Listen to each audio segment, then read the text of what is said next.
Merci Seigneur pour cette soirée. Nous avons foi à toi Yahweh. Toi le Dieu qui est présent. Tu es au milieu de ton peuple Seigneur. Pour le soutenir. Pour le fortifier. En ce moment de temps de la fin Yahweh. Et nous continuons à compter sur toi Papa. Parce que tu es Emmanuel et le Dieu avec nous. Sois encore avec nous ce soir Yahweh. Laisse que Jésus-Christ soit glorifié en ce lieu. Et que tout esprit te soit soumis à ce lieu. Au nom puissant de Jésus-Christ. Nous prions ainsi. Amen. Amina. Amen. Amen. Nous disons bonsoir à tout le monde. Et nous disons merci à Dieu pour ce privilège qu'il nous accorde encore ce soir, pour que nous puissions partager la parole de Dieu ensemble. Et nous disons merci à notre papa pour la marque de confiance, ainsi qu'à tous les conseils des pasteurs. Et nous savons que Dieu est au rendez-vous encore ce soir. Est-ce qu'on peut l'acclamer très fort? Acclame bien ce Dieu. Merci Seigneur. Nous savons que tu es là. Amen. Amen. Nous allons ouvrir nos Bibles. Nous allons faire la lecture dans Jean 15, le verset 5. Nous allons lire aussi Daniel 2, 16 à 20. Et puis nous allons sauter au 47e verset jusqu'au 49e. Nous allons lire encore dans Luc 19, les versets 1er à 9. Nous allons lire aussi 2 Corinthiens 6, 16 à 18. Éphésiens 5, le verset 14. Romains 13 et le verset 11. Nous serons en train de faire la lecture progressivement. Mais nous sommes d'abord dans Luc 19. Luc 19. Le verset 1er au verset 9e. Je vais lire au nom de Jésus-Christ. Jésus était entré dans Jéricho et traversait la ville. Or, un homme riche appelé Zachée, chef des collecteurs d'impôts, cherchait à voir qui était Jésus, mais n'y parvenait pas à cause de la foule, car il était de petite taille. Il courut en avant et montant sur un sycomore pour voir Jésus, parce qu'il devait passer par là. Lorsque Jésus fut arrivé à cet endroit, il leva les yeux et lui dit, « Zachée, dépêche-toi de descendre, car il faut que je m'arrête aujourd'hui chez toi. » Zachée, s'empressant de descendre, et l'accueillit avec joie. Et voyant cela, tous murmuraient en disant, « Il est allé loger chez un homme pécheur. » Mais Zachée, se tenant devant le Seigneur, lui dit, « Seigneur, je donne aux pauvres la moitié de mes biens. Et si j'ai causé du tort à quelqu'un, je lui rends les quadruples. » Alors Jésus dit à son propos, « l'Esalie est entré aujourd'hui dans cette maison, parce que lui aussi est un fils d'Abraham. Amen. Hein? Amen. Nous sommes dans Daniel aussi, nous allons lire Daniel 2. Daniel sura ya pili. Daniel 2. Daniel sura ya pili. Nous allons lire les versets 16 jusqu'à 20. Anasoma shairi ya 16 mpaka 12. Daniel 2, le verset 16 nous dit ceci. Celui-ci alla alors trouver le roi et lui demandant de lui accorder un délai pour lui révéler l'explication. Daniel rentra ensuite chez lui, exposa la situation à ses compagnons, Anania, Michaël et Azaria. Il les invita à implorer la compassion du Dieu du ciel, afin qu'on ne les fasse pas mourir, lui et ses compagnons, avec les restes des sages de Babylone. C'est alors que le secret fut révélé à Daniel, dans une vision pendant la nuit. Il bénit le Dieu du ciel en disant, que le nom de Dieu soit béni d'éternité à d'éternité. C'est à lui qu'appartiennent la sagesse et la force. Le verset 47 à 49, la Bible nous dit ceci. Le roi adressa la parole à Daniel et dit, c'est certain, c'est votre Dieu qui est le Dieu des dieux et le Seigneur des rois. Et il dévoile les secrets. Puisque tu as pu dévoiler celui-ci, ensuite le roi accorda une position élevée à Daniel et lui fit de nombreux et grands cadeaux. Il lui donna le commandement de toute la province de Babylone et il le désigna chef suprême de tous les sages de Babylone. Daniel demanda au roi de confier l'administration de la province de Babylone à Shadrach, Meshach et Abednego. Lui-même resta à la cour du roi. Amen. Est-ce qu'on peut acclamer cette bonne parole? Amen. Amen. Ce soir, nous allons ajouter aussi une petite pierre à tout ce qui a déjà été dit. Ce soir, nous allons parler de la présence de Dieu. Une garantie. La présence de Dieu est une garantie pour réussir dans mon parcours de mes élévations. Nous avons besoin de la présence de Dieu pour réussir dans notre parcours. La Bible est en train de nous dire dans Jean 15, le verset 5. Celui qui demeure en moi, en qui je demeure en lui, il devient comment? Il porte beaucoup de fruits. Et la parole est en train de nous dire, car sans moi, vous ne pouvez rien. Sans la présence de Dieu, nous ne pouvons rien faire. On nous a bourré des enseignements. On nous a bourré des vérités en ce lieu. Mais pour que ces vérités soient une réalité, pour que ces vérités soient une vie à nous, nous avons besoin de la présence de Dieu. Les hommes et les femmes qui ont réussi dans leur parcours sont ceux-là qui ont pu faire compagnie avec Dieu. Nous voyons l'homme de Moïse, connaissant ses secrets.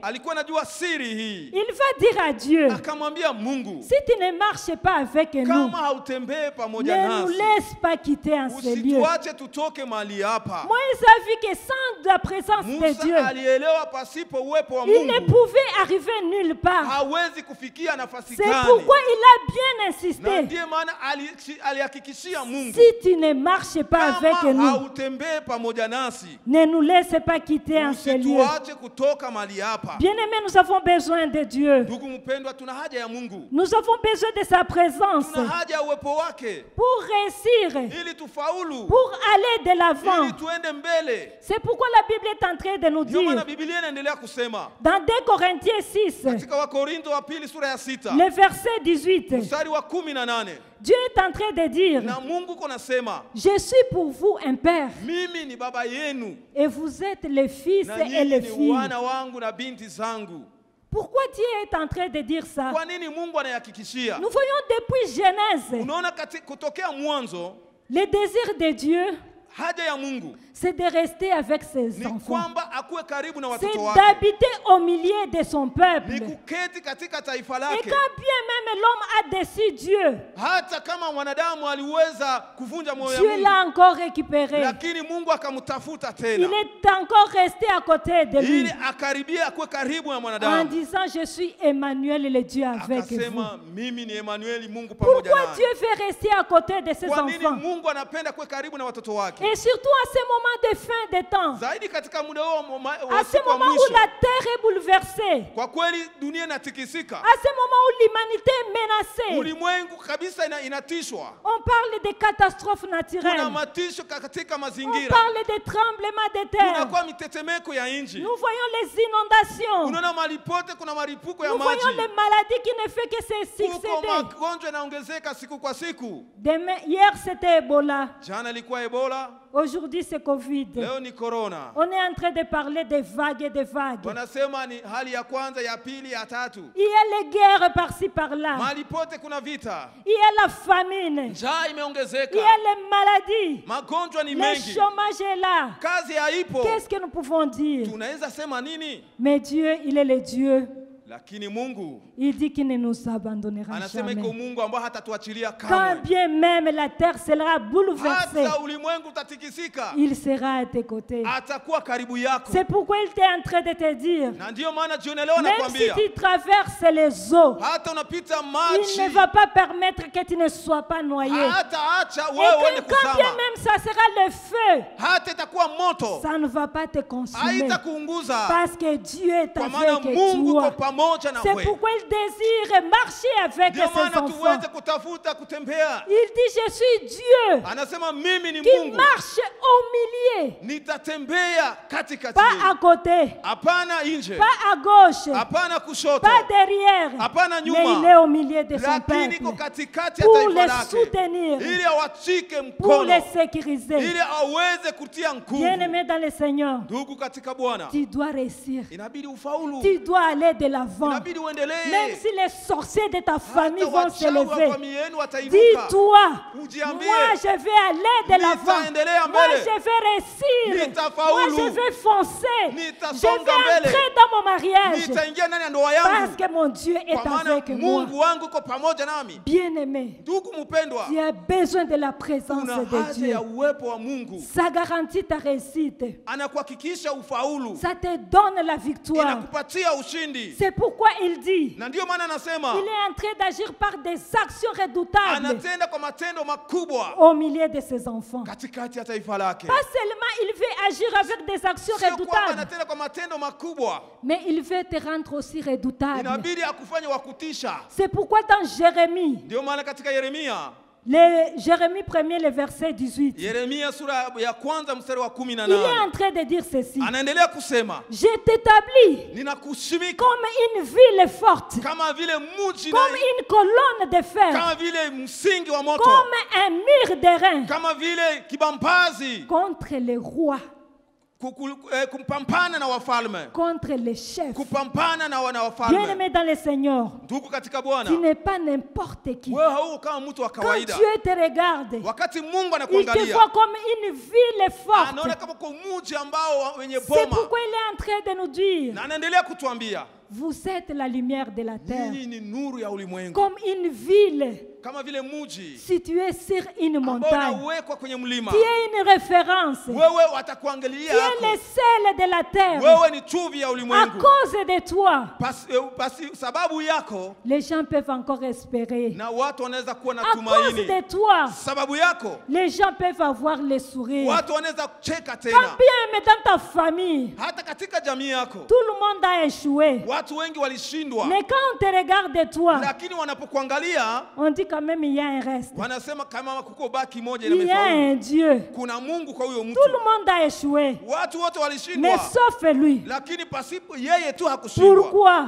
Kwa nini? Parce que tu dois amener des solutions dans ta Inabidi famille. ulete suluhisho katika Il jamii y a des yako. solutions. Kuna wasuluhisho La parole de Dieu est en train de nous dire dans Ésaïe 60, katika Isaya 16 le verset 2. mstari wake wa pili. La Bible nous dit ceci. Biblia inatuambia Les ténèbres couvrent toute la terre giza inavamia ulimwengu et wote l'obscurité le peuple. na giza iko Mais katikati ya sur taifa, toi, lakini juu est-ce que yako tu peux acclamer pour unaweza toi-même? kujishangilia wewe mwenyewe. Sur toi Juu yako s'élève la gloire. kuna mwanga ambao Parce qu'il y a imeinuka, une gloire qui est sur kuna toi. utukufu ambao uko Tu juu dois yako. éclairer les membres de ta famille. Inabidi uangazie jamii Là où yako, les gens n'ont pas réussi, mahali ujamii toi tu wakushindwa, vas les walishindwa, t'élever wewe utainuka et tu vas dire, na utasema ça doit changer. inabidi yabadilike. À cause de toi, Sababu yako ça doit changer. yatabadilika Tu vas commencer une nouvelle na histoire. utaanza historia mpya. On va commencer un nouveau calendrier Na avec utaanza toi. historia mpya pamoja na Mungu. On va commencer un nouveau programme avec Wataanza toi. mpango mpya na Parce wewe, que sur toi, kwa maana juu yako Dieu s'est levé. Mungu ameinuka. Amen. Amina. La présence de Dieu. Uwepo wa Mungu, Nous avons besoin de tuna ça. haja ya uwepo wa Mungu. Bien-aimés dans le Seigneur, Ndugu katika Bwana, quand on parle d'une ville forte, wanaosema mji yenye maboma, quels sont les indicateurs d'une ville forte? utaijua namna gani? C'est une ville qui est riche. Ndiyo, ni mji ambao ndani yake mna utajiri, C'est une ville qui est sécurisée. ni mji ambao ndani yake maboma zinailinda vizuri, C'est une ville qui est utile. ni mji ambao watu Et wanaitamani, cette wanaitaka. ville, c'est toi et moi. Na hii mji ni wewe na mimi, Cette ville, c'est l'église na corps hii du mji Christ. ni kanisa, mwili wa Yesu Kristo. Et quand nous regardons les églises, Tunapoona makanisa, si nous pouvons parler de la valeur d'une église, tunapoona thamani ya kanisa ou la valeur d'un chrétien, au thamani ya Mkristo ou la valeur d'une maison, au thamani ya nyumba, ce n'est pas nécessairement ce que nous voyons haiko de kitu ambacho l'extérieur. tunaona nje tu. Quand on parle de l'arche, Wanapoongelea kanisa on letu dit kanisa ya babos. wanasema c'est une église de Quand tu patron. essaies d'inviter quelqu'un ici, Unapoalika mtu mali hapa, ensemble on a mis sina gari. wanasema mais je n'ai pas un véhicule. Est-ce que c'est ça la valeur de cette Sasa église? hiyo ndio thamani ya kanisa, Est-ce que c'est ça la valeur de toi hii comme ndio un choix? thamani yako wewe Arshwa, C'est au-delà de ça. iko zaidi ya yale. La valeur d'une église, Thamani ya kanisa, la valeur d'un chrétien, thamani ya Mkristo c'est son contenu. ni ile ambayo iko ndani C'est mwake, son contenu. ni yale ambayo iko ndani Tu mwake. peux avoir une belle maison. Unaweza kuwa na nyumba nzuri, Et quand tu t'exclames, wakati unalalamika on te dit, ile Wanasema, nyumba, na wewe kuna nyumba nzuri, si nyumba ya balozi, wanasema ile ni nyumba ya wachawi, si ni nyumba ya bafumu. c'est la maison des sorciers, des féticheurs. Cette maison n'a pas d'utilité. Ile nyumba haina thamani mali hapa. Mais ce qui détermine la valeur Yale d'une ambayo église, inaonyesha thamani ya kanisa, ce qui détermine ta valeur, ambayo inaonyesha thamani yako, ce n'est pas ta position à haiko l'église, ile ngazi yako hapa ambayo ce n'est pas kanisani, l'ancienneté, haiko kukawia ce kanisani, n'est pas prier beaucoup, haiko kuomba sana, ce n'est pas savoir prêcher, haiko kusema unajua kuhubiri, mais c'est ton ni contenu. yale ambayo uko ndani mwako. Est-ce que tu peux demander à celui qui est à côté de Umuulize toi, mwenyewe karibu yako, quel est ton contenu? ndani mwako muko nini? Unajaa na nini? Hatua ya kwa Des fois on dit ule anajaa mobo, anayala na bongo. on dit ce monsieur là, il est rempli par le Ule mensonge, anayala mobwizi. il est rempli par le vol, Ule anayala bukorofi. rempli par la méchanceté. Mais toi tu es ce qui te contient, Yale ambayo uko ndani mwako wewe, ton contenu, ambayo uko ndani mwako c'est la présence de ni Dieu. uwepo wa Mungu, Et c'est ce qui détermine ta valeur. ambayo inaonesha Et c'est thamani ce qui yako, détermine ton ambayo utilité. inaonesha uwepo wako. Nous voyons l'homme de Daniel. Tunaona Danieli, Daniel, dans chapitre 2, là où nous avons lu, mahali tulisoma pale sura yake ya pili, la Bible nous dit Biblia inatuambia il y avait un problème à Babylone. kulikuwa shida katika Babiloni. Le roi avait eu un songe Mfalme alipata ndoto et il a même oublié la na signification. akasahau hata maana na kusahau Il ndoto, a oublié le songe à question akasahau hata na ndoto, et il a fait appel aux sages akaalika wale wenye pour qu'on hekima puisse lui donner ili l'explication wamuweze kumtafsiria et lui rappeler même le na songe. wamkumbushe na ndoto. Personne n'a pu avoir la réponse. Hakukuwa mtu alikuwa na jibu, Mais j'aime notre Dieu. lakini nampenda Mungu wetu. Il est le Dieu qui intervient Ni Mungu mwenyewe anaingia par des interventions redoutables. mahali kuko vitisho Et il rend ses enfants na redoutables. anaacha watoto wake wakuwa wa La kutisha. Bible nous dit ceci, Biblia inatuambia dans une vision, katika maono, Daniel eut la révélation. na Mungu akapatia Danieli Daniel a eu la révélation akapata tafsiri qui a sauvé tous les ambao sages iliokoa wenye hekima wote, qui devraient être tués. ilibidi wauawe sababu Mais à hawangileta cause tafsiri. de la révélation de Lakini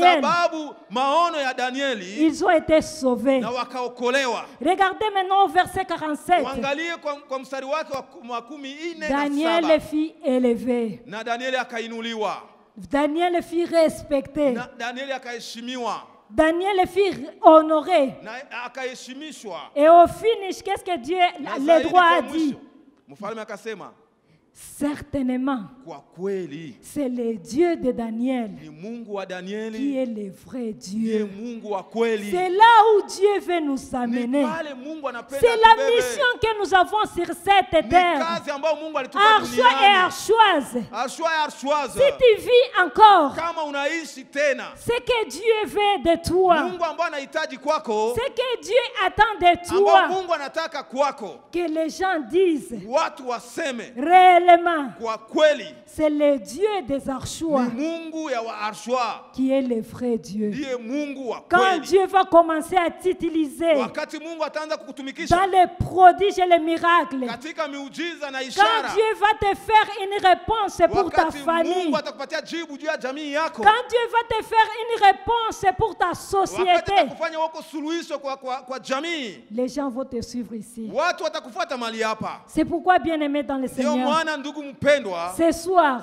jioni ya leo nous avons à faire une prière. sasa tuko na maombi moja tutafaa. Tu vas faire une prière. Utafanya maombi hii: Tu dis, Seigneur, Bwana, je vais briller pour toi. inabidi niweze kuangaa kabisa Je juu vais yako, briller pour toi. sababu yako niangae. Et le message que j'ai pour toi ce Na soir, jioni ya leo nina neno ambalo nataka et kukuambia, que Dieu est en train de te dire, na Mungu kuna kuambia, hâte-toi de descendre. karibia ushuke. Il faut que je demeure aujourd'hui Inabidi niingie nyumbani mwako, dans ta maison. nyumbani mwako, Pas demain. hapana kesho, Aujourd'hui, leo. Dieu est en train de dire à Mungu quelqu'un, anaambia mtu comme il a dit à Zachée, kama vile aliambia Zakayo, hâte-toi de descendre, shuka mbio, car aujourd'hui, kwa maana leo je vais demeurer en toi. nitaingia nyumbani Et mwako. quand Dieu demeure en toi, Wakati Mungu anaketi nyumbani c'est la mwako, joie, ni furaha, c'est la paix, ni ce sont amani, les élévations ni multiples. kuinuliwa katika ngazi zote. C'est pourquoi nous allons répondre à des questions Ndio ce maana soir. tutajibia kwa maswali mawili: Comment attirer alors la présence namna de gani Dieu? tutaita uwepo wa Mungu? Comment je peux attirer la Namna présence gani de Dieu? ninaweza ita uwepo wa Mungu? Jérémie 29, Yeremia sura yake 29 le verset 13. mstari wake wa 13. La Bible est en train de nous dire ceci. Biblia inaongea hapo, Cherchez Dieu et vous le trouverez. mumutafute Mungu nanyi mtampata. Mais il y a ainsi. Lakini anasema Si vous le cherchez de Lakini, tout cœur, kama mutamutafuta na moyo wenu wote, cherchez Dieu tumutafute Mungu et vous le trouverez. na mtampata. Si vous le cherchez de Kama tout votre munamutafuta na cœur. moyo wenu wote. Amen. Amina. J'aime l'homme des Zachée. Ninaona mnampenda Zakayo hapa. La Bible est en train de nous Na dire Biblia inatuambia dans Luc 19, Luka sura yake ya 19, quand vous lisez le verset 5, ukasoma mstari wake wa 5.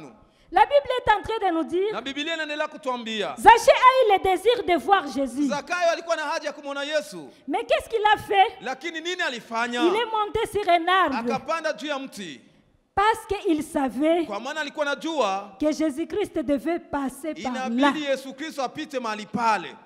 Zaché connaissait la position. Zakayo alikuwa anajua mahali gani, Il connaissait l'endroit où Jésus a toujours passé. wapi ambao Yesu anazoea kupita. Il n'a pas tâtonné. Hakuweza kupapasa papasa, Il est monté sur un arbre akapanda juu ya mkuyu, parce qu'il savait. sababu alikuwa anajua Atapita hapa. il va passer par ici. Est-ce que tu connais là où on trouve Jésus? Unajua mahali gani wanapata Yesu? Des fois on les cherche Zaidi sana watu et wanamtafuta, on se décourage en disant na tunakata tamaa, j'ai tunasema tant cherché Dieu. nimetafuta siku mingi Mungu. Les autres disent qu'il n'existe pas. Wanasema sawa, Mungu hakuwake, Mungu hakuwake. Mungu haipo. Je suis fatigué.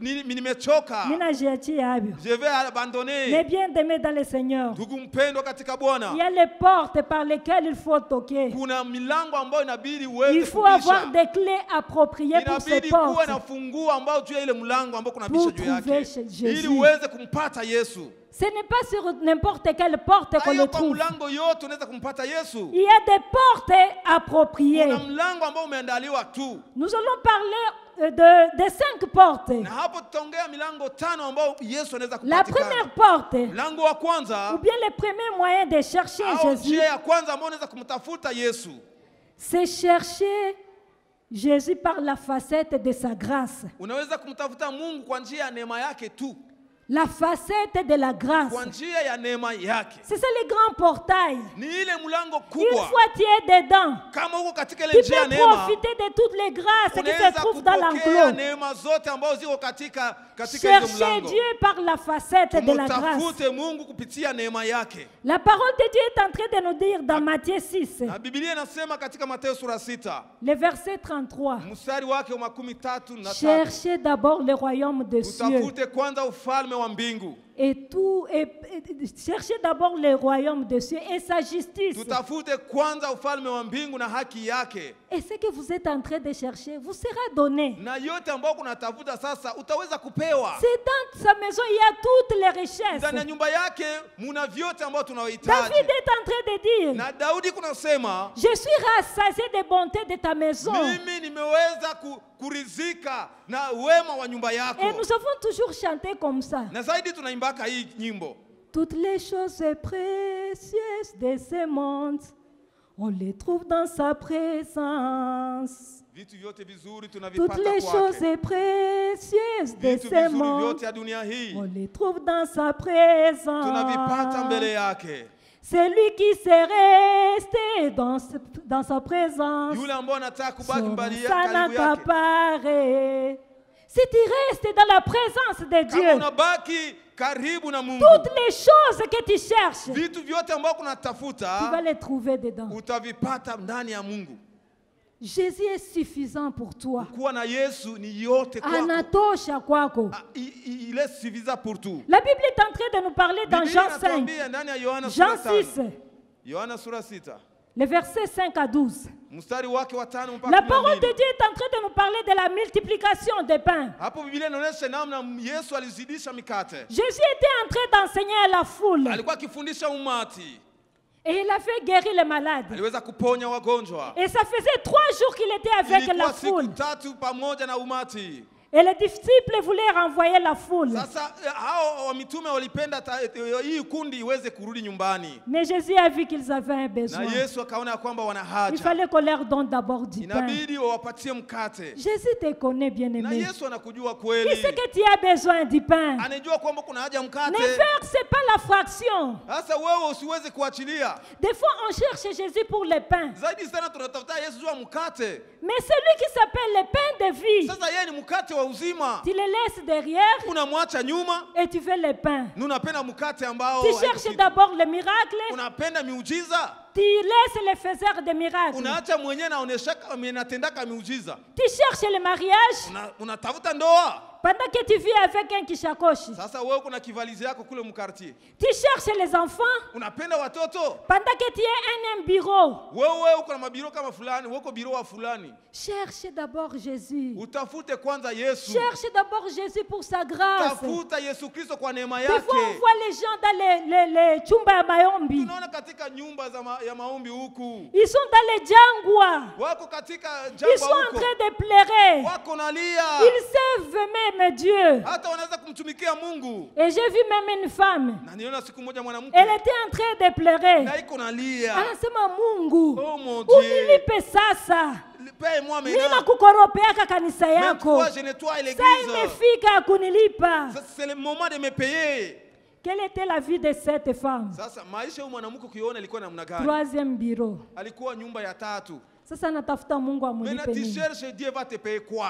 Cherche d'abord la grâce. Bien-aimé, tutafute kwanza neema. Entre par cette porte-là. Tupitie kwa njia ya Tout neema. ce que tu cherches, tu vas le Kwa yale trouver. utakayopata utaipata humo. C'est pourquoi quand Zachée était monté Ndio sur maana l'arbre, wakati Zakayo alipanda juu ya mkuyu, c'est vrai, il voyait Jésus de loin. sasa alikuwa anaona Yesu kwa mbali. Il voyait Jésus. Ndio anaona Yesu. Mais Jésus a vu que cela ne suffisait pas. Anaona hii haitoshei hapo. Il fallait qu'il puisse descendre Inabidi d'abord. ashuke kwanza. C'est pourquoi Jésus va dire Ndio à maana Zachée, Yesu Kristo akamwambia Zakayo, hâte-toi de descendre. shuka mbio. Pour monter, Ili upande il faut d'abord descendre. tujifunze kushuka. C'est pourquoi la parole de Dieu est en train de Ndio nous maana dire. Biblia inaendelea kusema Dans des Chroniques, katika mambo ya siku ya pili, chapitre 7, sura yake ya 7, le verset 14, mstari wake wa 14, la parole de Dieu est en train de nous dire Biblia ceci. inaendelea kusema, Le peuple, ce qui est invoqué mon nom, sasa taifa ambao wanaalika jina langu, s'il s'humilie, kama wanashuka s'il prie, na wanaomba s'il cherche ma na face, wanatafuta uso wangu, qu'est-ce que Dieu dit? Mungu anasema nini hapo? Je vais l'exaucer. Mimi nitambariki, nitawabariki Je vais même guérir son na pays. nitaponya hata nchi yao. Ta nation sera dans la joie Sasa na nyumba yao itakuwa katika furaha si tu t'humilies. kama unashuka. Voyez même avec Zachée, Uone pamoja na Zakayo, quand il est monté, wakati alipopanda les gens murmuraient derrière lui. na watu walikuwa wananungunika nyuma yake, N'est-ce pas là un voleur? si huyu ni mwizi? Alors Jésus a vu. Na Yesu Ça akaona c'était danger. ndiyo hii ni Il shida, n'a pas réussi. hakufaulu. Ça ce n'est pas une élévation. Haiko kuinuliwa Tu hiyo. fais une élévation. Unapenda kuinuliwa, Descends d'abord. shuka Et kwanza puis Dieu va t'élever. na Mungu atakuinua. Quand Dieu a élevé Zachée, Wakati Mungu alinua on nous Zakayo, dit que toute sa maison était dans la wanasema joie. nyumba yake Tout son ikabarikiwa. environnement était dans la joie. Na watu waliomkaribia Parce wakakuwa que katika c'était furaha. une élévation Ilikuwa kuinuliwa qui respectait les standards, ambayo les iliheshimisha standards divins kanuni za kiroho et les standards na humains.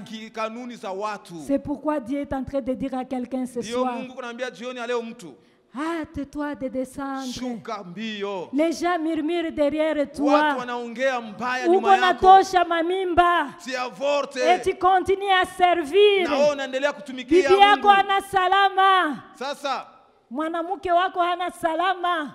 ta femme n'a pas de repos, n'a pas de paix dans la maison, Et tu dis tu es serviteur na wewe de Dieu. unasema uko mtumishi wa Mungu. Ce soir, Dieu est en train de te Jioni ya parler. leo Mungu anaongea na wewe. Hâte-toi de descendre Shuka mtu wa Mungu, pour qu'il y ait la joie autour de ili toi. furaha ikaribie Pour que karibu tu yako, sois utile. na wewe uko wa Pour thamani, que ton élévation puisse profiter na à inua plusieurs. yako watu wote Et que ça wayafurahie, puisse glorifier Dieu. na yote yaweze kumheshimia Mungu na kumtukuza. Hâte-toi de descendre. Shuka Archois. mbio. Nous n'avons pas à nous précipiter. Hatuna haja ya kwenda mbio, Nous n'avons pas à nous hatuna précipiter haja ya kwenda mbio. à dire que c'est nous les archois. Anasema sisi ni watu Ce wanamemba wa soir, kanisa. Jioni ya leo La bonne nouvelle pour toi et pour moi. habari njema ni kwako na mimi. Hâte-toi de descendre. Shuka mbio. C'est une urgence. Ni mbio ambao Et c'est un ordre. na ni shurti ambao Ça demande une wanakupatia, réponse qui est aussi urgente pour toi. na ni jibu ambao nakuya mbio kwako. décharge-toi de tout péché. uweze kumletea, umtwike dhambi zako zote. Détache-toi de tout ce qui t'a remis dans la bassesse. Uachilie yote ambayo iliweza kutia katika uchanga. Rejette tout ce qui est plan de l'ennemi sur ta vie. Uache yote ambayo ni mpango wa adui kwako. Rejette tout projet de la main chasseuse Uachilie sur toi. mipango ya ukaidi ambayo iko juu yako. Parce qu'il faut que tu montes. Inabidi upande. Il faut que tu montes. Inabidi upande. Amen. Amina. Et quand j'étais en train de méditer sur ce passage Wakati nilikuwa nasoma hii usomi des Zachée, juu ya Zakayo zaidi, j'ai tiré 3 leçons dedans. hapo niliona kuna mambo matatu ambayo mtu anaweza 3 kupokea leçons.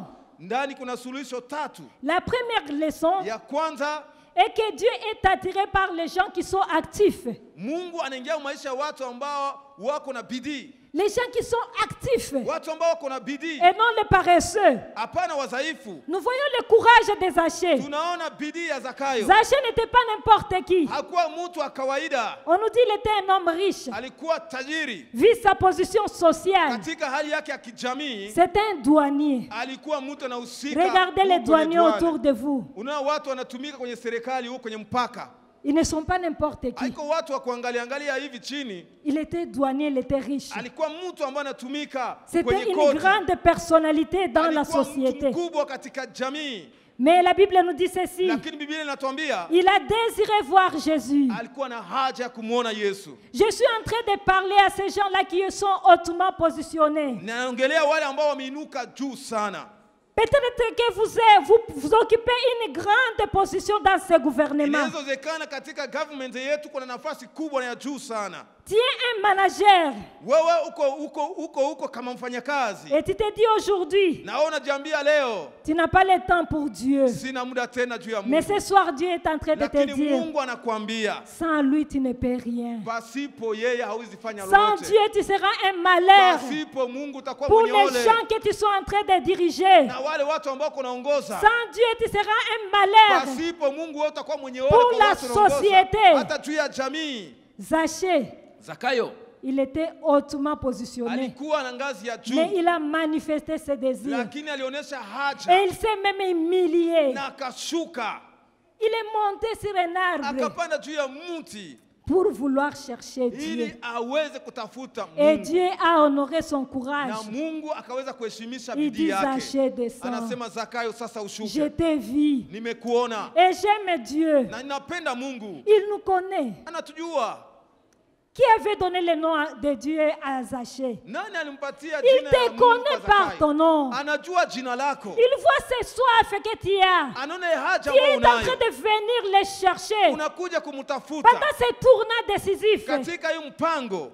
Dieu te voit. Mungu anakuona, Et il dit, va demeurer dans ta maison. anasema atabaki Il katika te nyumba connaît yako. par ton nom. Anajua Il jina lako, connaît ta situation. anajua Il hali connaît yako, ton problème. anajua shida yako. Et ce soir, il est en train de te dire, Na jioni ya leo kunasema descends d'abord. shuka kwanza, Il va te visiter. atakutembelea, Il va te donner la paix. atakupa amani. Amen. Amina. La deuxième leçon Yaani somo la pili hapo kwa juu ya Zakayo que nous tirons de cette histoire des Zachée, ambao tunapokea hapo kwenye historia ya Zakayo c'est la nature de Dieu. ni hali umbo la Mungu. Notre Dieu, c'est un Dieu de sainteté. Ni Mungu ambao ni mtakatifu, Il est le Dieu saint. ni Mungu mtakatifu. Et la première révélation qu'il a donnée à Zachée, Na ufunuo wa kwanza ambao alimpatia Zakayo c'est sa nature. ni umbo lake. Quand vous faites la lecture, Wanapoendelea kusoma mahali nulle pale, part vous ne voyez pas que Jésus a demandé à Zachée d'arranger sa vie. na wewe peke unaweza kufikiria Yesu akusema Zakayo, tengeneza maisha yako. Mais une fois que Jésus est entré dans sa maison, Wakati Yesu Kristo tu aliingia nyumba yake, Jésus a contaminé à Zachée sa Yesu nature. Kristo akamwambukiza hali yake, umbo lake. Et directement Zachée, Hapo Zakayo, le voile est tombé. hata hiyo hema Il a ikaanguka, regardé sa maison. akaangalia nyumba yake, Il a vu qu'il y avait des choses qui ne lui appartenaient anaona pas. kuna vitu vya watu ambao alibaka. Alikuwa sa mtu mwanachanganikiwa. Il était troublé. Il disait, Jésus, Yesu, si j'ai pris les choses des gens, kama nimekamata vitu vya je vais watu rembourser. nitarudisha, Même au quadruple, hata mara je nne vais rembourser. nitarudisha. Et la Bible me dit Na quoi? Biblia inatuambia nini? Le salier est entré dans la maison de Zachée.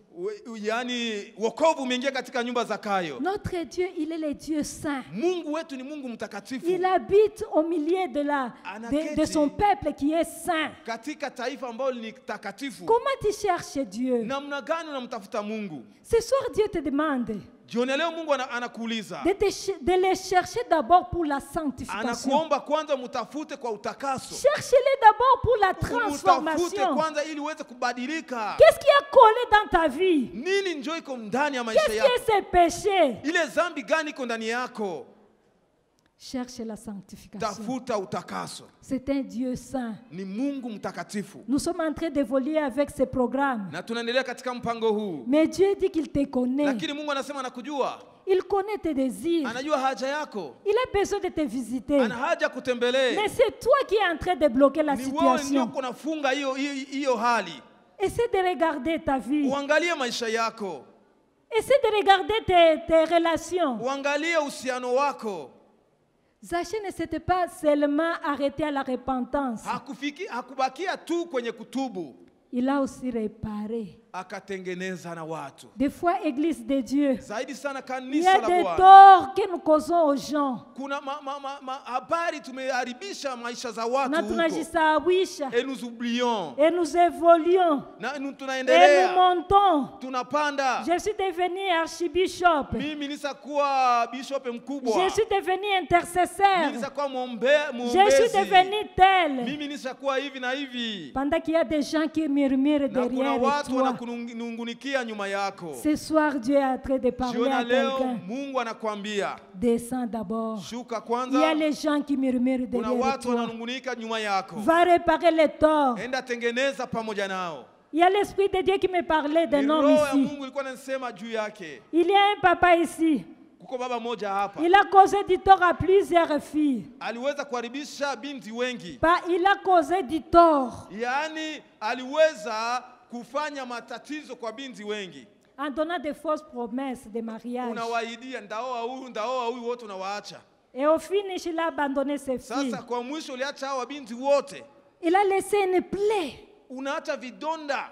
Et il est parti se marier à une autre Unaenda femme. oa mwingine mwanamke. Et aujourd'hui, il est tranquille. Na leo wewe uko kimya kabisa. Et il pense que les choses vont bien. Unawaza vitu vinaendelea vizuri. Mais il est en train de traverser une situation Sasa difficile. unapitia jambo moja ambayo ni gumu Il kwako. est en train de traverser une situation difficile. Iko napitia jambo ngumu Ce kwa soir, maisha Dieu est yake. en train de te parler. Jioni ya leo Mungu anakuongelea. Répare ces torts-là. Enda kutengeneza mabaya uliyofanya. Ces jours, cette Leo, soirée, jioni ya leo c'est ton jour. ni siku yako. Arrange ta vie. Utengeneze maisha Dieu n'est yako. pas loin de toi. Mungu haiko mbali na Il wewe. suffit que tu répares. Inabidi tu utengeneze. Ça peut être aussi ton cas. Inaweza kuwa hali yako ndugu. Tu as causé du tort à plusieurs personnes. Uliweza kuharibisha watu au kuharibisha mambo, ulifanya mambo mabaya kwa watu. Peut-être que tu avais escroqué quelqu'un. Uliweza kuiba mtu. Peut-être que tu avais calomnié quelqu'un. Ulidanganyia mtu. Tu avais même ensorcelé quelqu'un. Sasa siku moja uliweza kufanya ulozi kwa mtu. Ce soir, c'est ton jour. Jioni ya leo ni siku yako. Dieu a besoin de toi. Mungu kuna haja yako. C'est une soirée de transformation, Ni jioni ya bien-aimé. mabadiliko ndugu C'est une mpendwa. soirée de visitation. Ni jioni ya kutembelewa. Dieu a besoin de nous. Mungu iko na Il haja dit yetu. Archois et Archoises, Anasema vous arshwa. seriez loin. Mutaendelea mbali. Vous seriez loin. Mungikuwa mbali. Mais Dieu a besoin de vos cœurs. Lakini Mungu kuna haja roho zenu. Vous êtes dans le sommeil. Uko katika Il usingizi. y a un sommeil spirituel dans l'église de Usingizi wa Dieu. kiroho katika kanisa la Dieu est Mungu. en train de parler à son église Mungu kuna nena na kanisa lake. de se réveiller. Muamke. Réveille-toi, toi qui dors. Amka wewe ambao unayesinzia. Dieu veut t'éclairer. Mungu anataka kukuangazia. Il est en train de parler aussi à une femme. Anaongelea na mwanamke mmoja hapa. On t'a donné un conseil. Walikupatia mashauri. Malheureusement, ce conseil est venu détruire ton foyer. Sasa hii mashauri libomoa nyumba yako. Tu es là. Uko pale.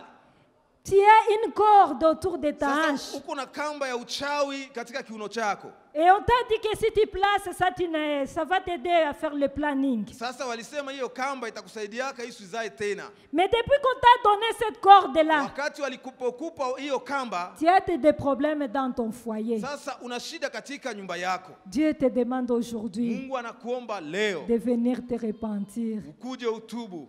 Un papa est ici. Kuna baba mmoja pia Il a eu des relations avec une femme. aliweza kutanana na mwanamke fulani. Et cette femme-là, alimzubalisha. Et cette femme-là est épouvantée. Alors ce papa a oublié sa veste dans cette maison-là. Sasa we baba ulisawaka koti yako mwile nyumba kwenye ulienda. Et il y a des choses qu'on avait parlé sur cette veste-là. Sasa mwile ile koti yako Et wanasemea on kwa a pris maneno. toute ton autorité. Sasa mamlaka yako yote Tu n'as plus de volonté de décider. wewe hauna tena ule amri ya kusema ndio au Et tu as hapana. l'envie de quitter cette Sasa relation. umesumbuliwa unataka uache hii kuhusiana Mais wako. depuis lors, tu es devenu faible. Sasa wewe umekuwa mdhaifu Et il n'y a plus de joie dans ton na foyer. hakuna furaha katika sasa nyumba yako. Dieu t'interpelle ce soir. Mungu anakuita jioni ya leo. Cette soirée, c'est ta Jioni soirée. ya leo ni jioni yako. Dieu veut te visiter. Mungu anataka kukutembelea. Dieu veut restaurer ton Mungu mariage. anataka kuumba upya ndoa yako. Abandonne les péchés. Acha dhambi. Tu es dans la magie, tu es là. Wewe uko katika Et tu usuda uko gardes pale. même les livres de la magie. Na una vitabu ya usuda. Dieu est en train de Na t'interpeller. Mungu anakuita. Viens te repentir. Kuja utubu. Aujourd'hui, c'est ton jour. Leo ni siku yako. Dieu a besoin de toi. Mungu kuna haja yako. Il veut sanctifier son église. Anakuja kutakasa Il kanisa veut lake. purifier son église. Anakuja kutakasa La kanisa lake. troisième leçon que nous tirons de cette histoire des Zachée, Somo ya tatu ambayo tunapata kwa historia ya Zakayo c'est le caractère d'urgence. ni hiyo hali ya umbio. Le caractère d'urgence. Hali ya umbio ya uharaka. Je pense les gens de Goma. Najua watu wa Goma Aujourd'hui, nous savons qu'est-ce que signifie urgence. tunajua kitu gani ambayo iko ya uharaka. Urgence, c'est quoi? Uharaka ni nini? J'aime notre papa pasteur Jean-Pierre. Zaidi sana naona mnapenda baba yetu. Il nous a dit ceci. Anatuambia kila mara. La première semaine du tournant, Hiyo juma ya kwanza ambayo ya mpango. il y a un enseignant qui est venu nous donner les enseignements. Hapa kulikuwa mwalimu ambaye alikuja kutufundisha. Ce n'est pas qu'on a commencé à retard, Sio kwamba tulianza nyuma, mais Dieu l'a voulu ainsi. lakini Mungu Il alipenda a voulu hivi. que nous puissions comprendre ce que signifie urgence. Alipenda tujue uharaka ni nini. Quand on a dit évacuation obligatoire, Wanasema upenda usipopenda mutoke.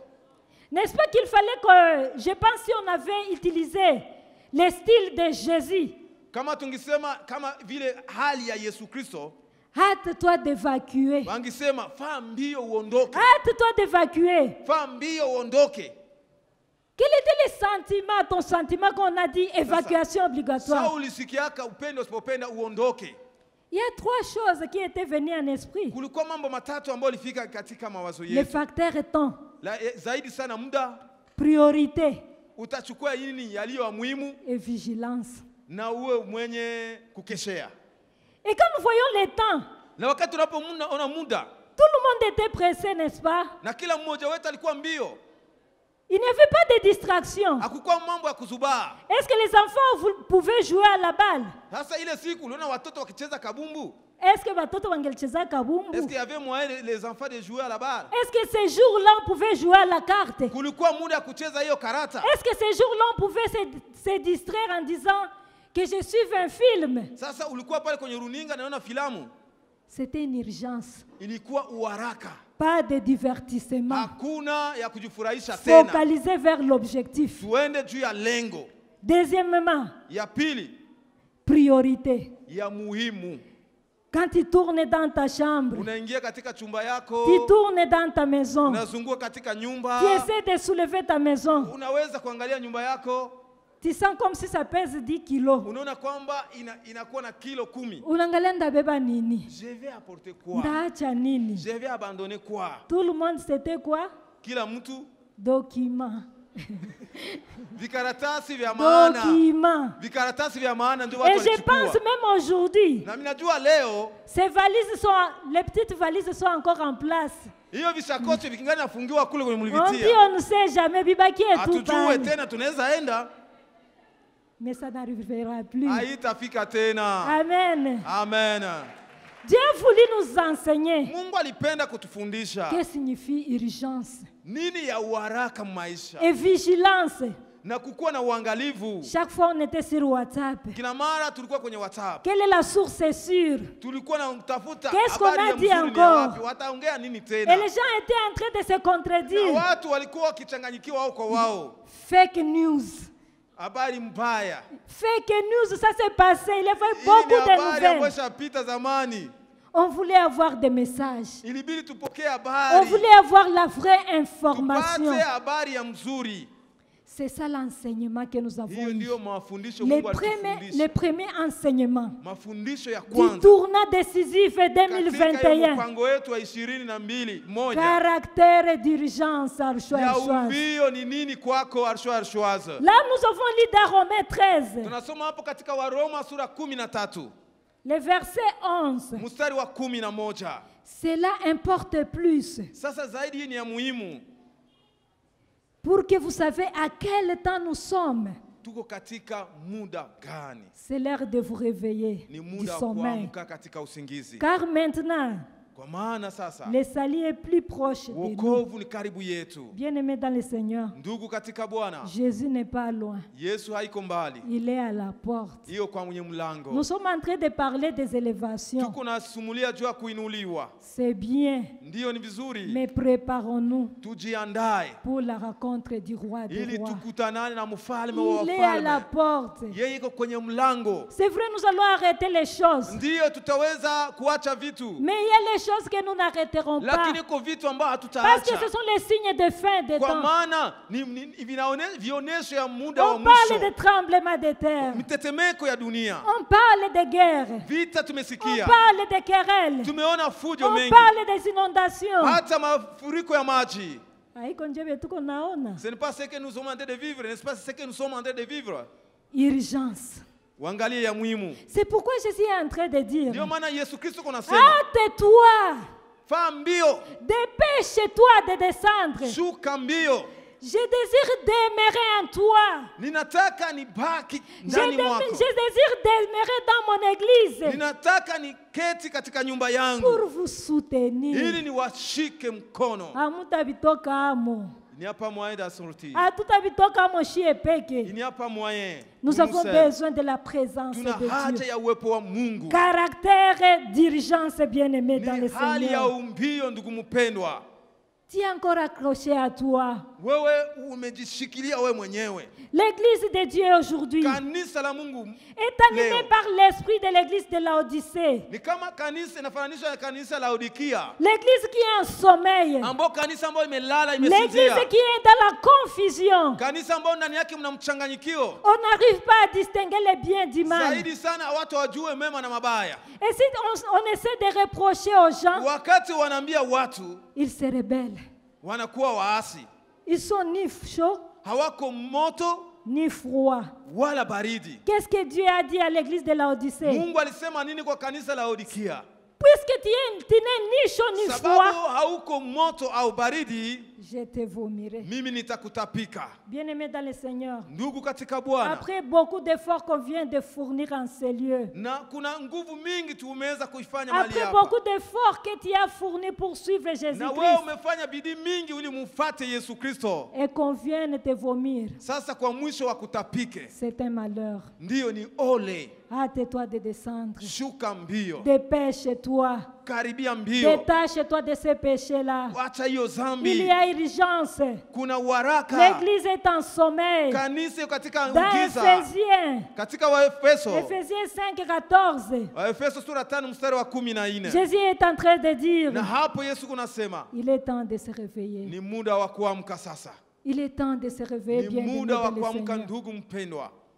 Dieu veut que tu puisses briller. Mungu anapenda uangazie. Le monde est plongé dans les ténèbres. Kweli dunia iko katika giza. Mais Dieu veut que toi et moi, Mungu anapenda mimi na wewe que nous puissions nous lever, tuweze kuinuka, que nous puissions éclairer ce monde dans tuweze les ténèbres, kuangazia hii ulimwengu ya giza, que nous puissions préparer le monde tuweze kuandaa ulimwengu à la rencontre du Christ. ili kutanane na Yesu Kristo. Il y a urgence Kuna uharaka sasa, que celui qui est debout, yule ambayo yeye anasimama qu'il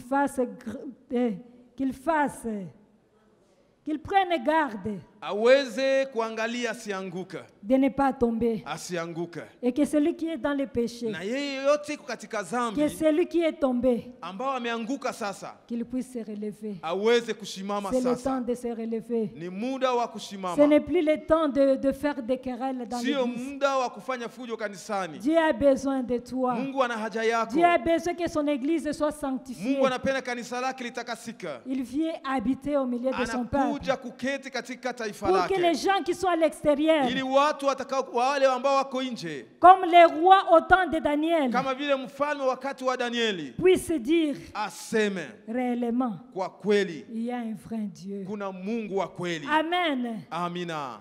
Est-ce qu'on peut acclamer ce grand Dieu? Tunaweza mshangilia huyo Mungu mkubwa. On peut acclamer bien ce Tunaweza grand roi. mshangilia vizuri huyo mfalme. Amen. Amen. C'est ça la première porte. Hii ndio mlango wa kwanza, La porte de la grâce. mlango wa neema. Cherche Dieu pour la transformation. Umtafute Mungu ili ubadilike. Hein? Est-ce que tu peux passer du temps ici dans la présence de Dieu Unaweza kupoteza, unaweza pour prier seulement pour ta muda wako transformation? unatia mali hapa ili uweze kubadilika, Et les gens seront contents autour de na toi. watu watafurahi Et les gens watakapokutazama, seront bénis par ta na watu transformation. watabarikiwa sababu wewe Les gens umebadilika, seront bénis par ton na élévation. watu watabarikiwa unapoinuliwa. Amen. Amina. Et la deuxième porte, Na mlango wa pili, cherche Dieu pour lui. umutafute Mungu kwake. Cherche Dieu pour lui. Kwa ajili yake. Utafute Mungu kwa ajili yake. Et c'est ce que nous appelons la louange. Sasa hii ndio kumsifu. Et dans Psaume 22, le verset 3, Zaburi ya 22 mstari wa 3. Dieu est en train de dire ceci. Na Mungu konasema mahali Il pale, est le Dieu qui siège ni Mungu ambaye anaketi dans la louange et dans l'adoration. ndani ya sifa na maabudu. Amen. Amen. Le Dieu qui siège, Mungu ambaye anaketi, pas le Dieu qui habite. hapana Mungu ambaye anakaa. Siéger, c'est quoi? Kuketi ni kusema nini? C'est une place officielle, Ni nafasi ya kwanza ya mbele, un signe d'autorité ni inaonesha ufalme au mamlaka ambao pour wanapewa kwa mtu, présider et tenir une séance. ili aweze kufanya kikao. Une place officielle. Ni nafasi ya mbele. Quand on dit que les autorités sont en train de siéger, Wakati wanasema wakubwa wako na kufanya quand ils kikao, siègent, wanapofanya kikao c'est pour résoudre quelque ni chose. kusema kuna shida ambao wanatafuta suluhisho, Et j'aime Dieu. na inampenda Mungu. Il n'y a pas quelque chose de neuf que les gens ont inventé. Hakuna vya mpya ambao watu waliumba. C'est Dieu qui est l'auteur de tout. Ni Mungu ndiye alimwanjilisha Aujourd'hui, on yote. peut parler d'état de siège. Watu wanasema ni muda ya kutawala kwa maskari, État de siège. muda ya kutawala kwa maskari. N'est-ce pas que c'est Dieu qui est l'éternel des armées? Sasa si ndiye Mungu ndiye Bwana wa Et c'est mafalme pourquoi wa il est wafalme en wa train de majeshi te yote. demander de descendre. Sasa unaweza niambia, Il est en train de dire de te hâter de descendre. anasema mbio ushuke, Puisqu'il veut faire l'état de kwa siège maana analeta utawala wa dans ta maskari maison. ndani ya nyumba Il yako. veut faire l'état de siège Anafanya utawala wa maskari dans ton corps, dans ton ndani ya mwili cœur. wako, ndani ya roho wako. L'état de siège, c'est quoi? Utawala wa maskari ni kusema nini? Aujourd'hui, nous comprenons. Leo sasa tunaelewa sababu tumeyapata. C'est une disposition Ni shurti ambao que le serikali gouvernement inaweka, a prise ambao government inaweka, pour assurer la paix à l'Est ni kusema amani ingie katika et hii à ngambo. Ituri. Hata Ituri. Puisque Kwa sans maana la paix, pasipo amani, nous avons constaté que nous, les Congolais, surtout ici à l'Est, on n'a pas avancé. zaidi sana katika mahali tunabaki hapa, tuendelee kwa kweli. On a tout ce qu'il faut pour être riche. Tuna vyote ambavyo vinaweza kutusukuma tuwe Mais matajiri, qu'est-ce que nous manquons? lakini tunakosa nini? Nous manquons la paix. Tunakosa amani, wa ndugu. C'est pourquoi Dieu a parlé Ndio maana Mungu ameongea au travers les autorités du gouvernement kupitia government yetu pour faire l'état de siège. ili waweke waongozi wa maskari Et cet état de siège au waongozi wa maskari. ne sera pas seulement fait ici au Nord Kivu, Haitakuwa hapa katika mji Nord Kivu. mais Dieu veut faire l'état de siège dans ton cœur. Mungu anapenda alete uongozi wa maskari Il ndani ya veut roho te yako, donner la paix. akupe amani. L'Éternel des armées Mfalme wa majeshi qui yote siège dans la louange et dans ambao l'adoration. anaketi katika sifa na maabudu. La louange et l'adoration, Sifa na maabudu C'est au-delà de la musique. Ni zaidi sana juu ya muziki. C'est au-delà des gestes. Ni zaidi sana kwa matendo ambayo C'est tunaweza au-delà des kufanya. cantiques. Ni zaidi ya sana ya wimbo. Mais c'est l'attitude des cœurs. Ni hali ya roho. Un cœur qui élève Dieu. Roho ambayo inainua Mungu. Un cœur qui honore Dieu. Roho ambayo inaheshimia Mungu. Quand tu honores Dieu, Wakati unaheshimisha Mungu. quand il le fait respecter, Kwa maana il unamheshimisha. vient aussi entrer, Naye anakuja kuingia. il vient placer son siège. Anakuja kuleta kiti yake ndani ya moyo Est-ce que wako. ce soir quelqu'un peut passer? Jioni ya leo mtu anaweza kufikiria. Tu peux passer du temple au siège. Yaani unatoka katika muda ambao wa kuendelea na ubaki muda. Unapita ku temple, ku hekalu. Okay. Unapita ku hekalu. Kwa kukua siège. Sasa wewe ukue kiti.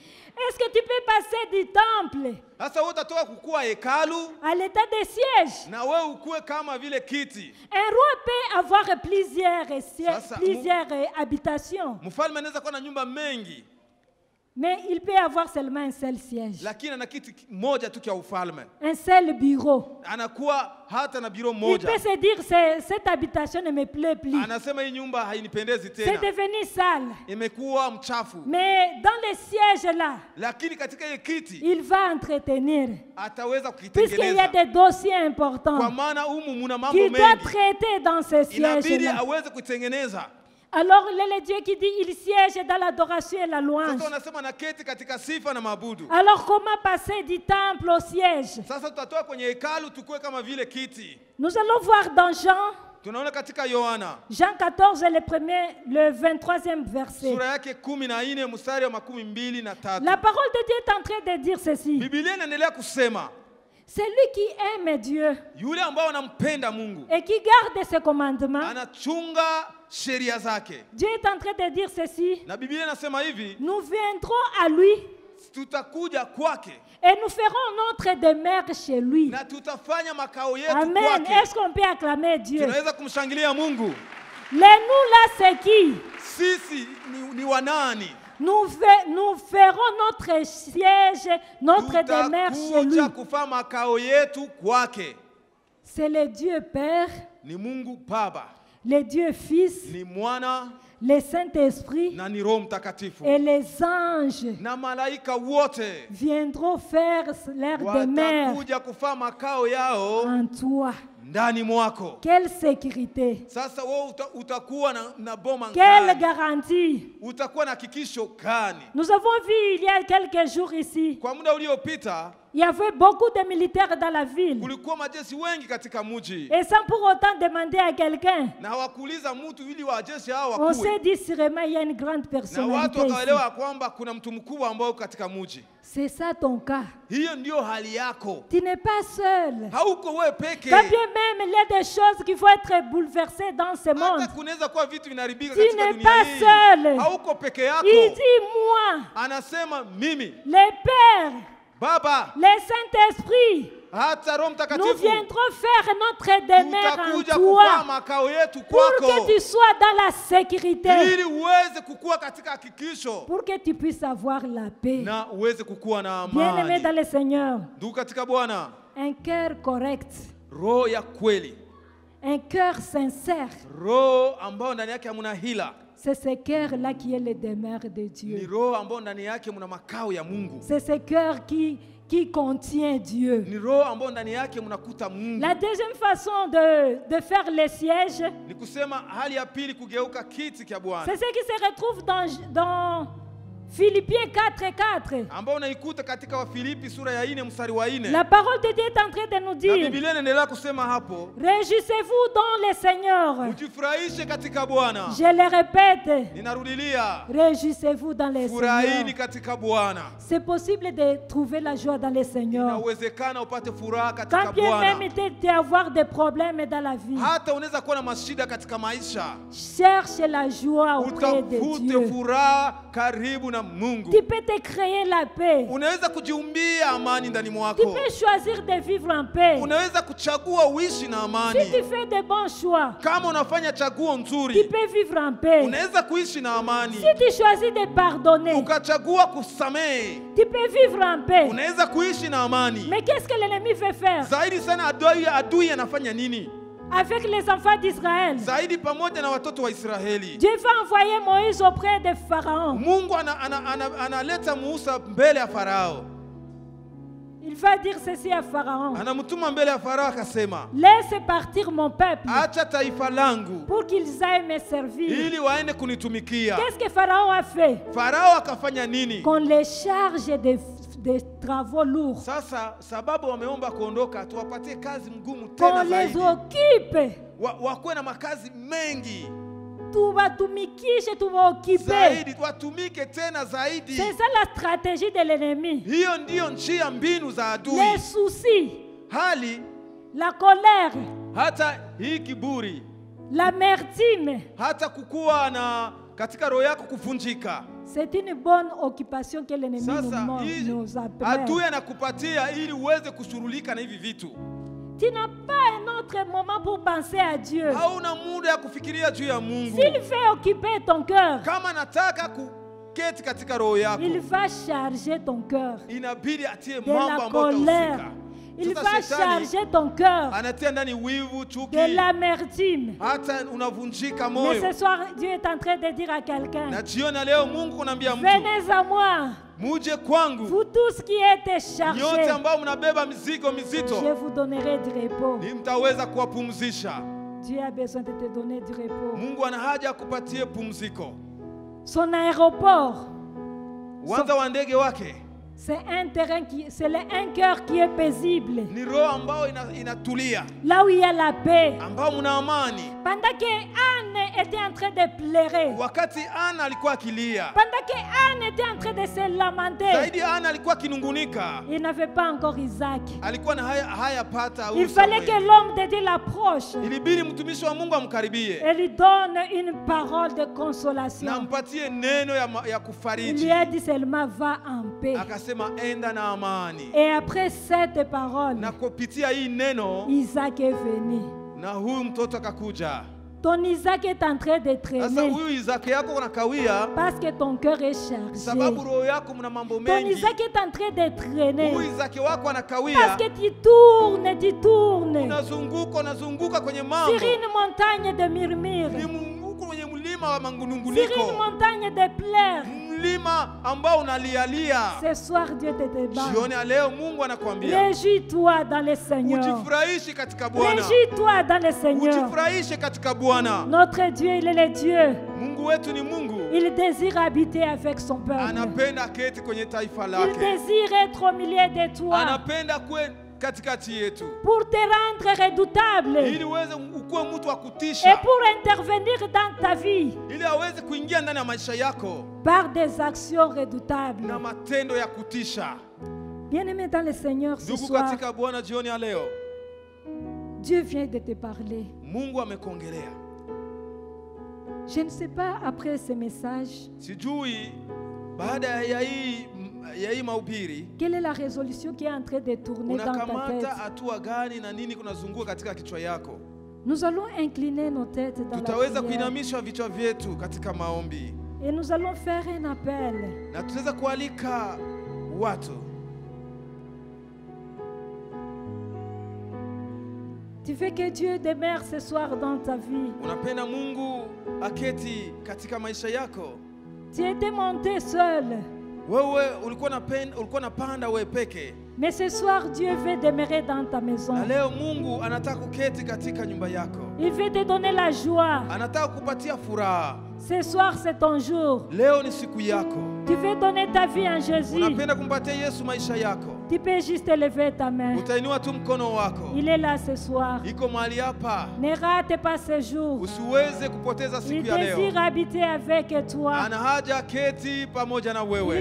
Il désire t'aider dans tes combats. Inabidi akusaidie katika vita unaopitia. Il est là ce soir. Iko mahali hapa jioni ya Tu as leo. longtemps tourné en rond. Wewe umezunguka mahali pamoja tu. Dieu veut t'aider. Mungu anataka kusaidia. Dieu veut te soutenir. Mungu anataka kukuwezesha. Merci mon frère. Asante ndugu. Lève ta main. Inua mkono Il est wako. là, il veut t'aider. Mungu anataka Il kusaidia. veut te soutenir. Akutie nguvu.